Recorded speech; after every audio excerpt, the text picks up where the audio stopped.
It was a crisp autumn morning, the kind that makes you feel alive and grateful. My granddaughter, Lily, was eager to try her hand at something new. She had found my old typewriter in the attic and decided she wanted to write her first story. Her little fingers clumsily pressed the keys, and her face lit up with each letter that appeared on the paper. "Grandpa?" she asked, her eyes filled with curiosity. "How do I write a good story?"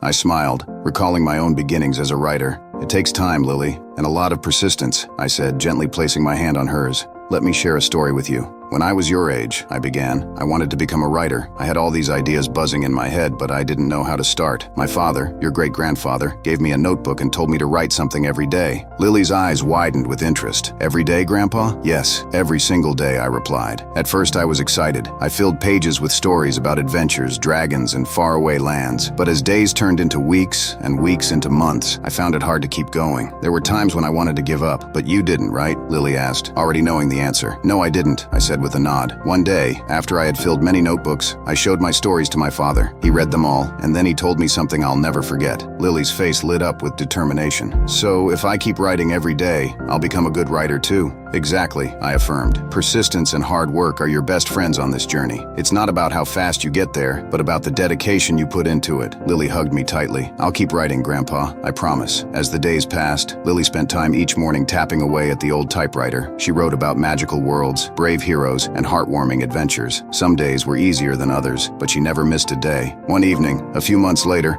Lily came running to me, a bundle of papers clutched in her hands. "Grandpa, I finished my first story. Will you read it?" With pride, I took the pages and began to read. Her story was beautiful, filled with imagination and heart. I looked at her and smiled. "Lily, this is wonderful. You've done a fantastic job." Lily beamed with joy. "I did it because I didn't give up, just like you said." I hugged her tightly. "Yes, and I'm so proud of you. Remember, Lily, persistence will take you far in life. Keep going, and you'll achieve great things." Under the glow of the evening sun, as Lily and I sat together reading her story, I felt a deep sense of fulfillment. The lessons we pass on, whether through words or actions, have the power to shape the future. And as Lily continued her writing journey, I knew she would always carry with her the power of persistence, a lesson that would guide her through life's many adventures. And so, in the quiet of our home, with the typewriter's keys clicking away, we shared a bond that spanned generations, united by the stories we wrote and the persistence we nurtured within our hearts.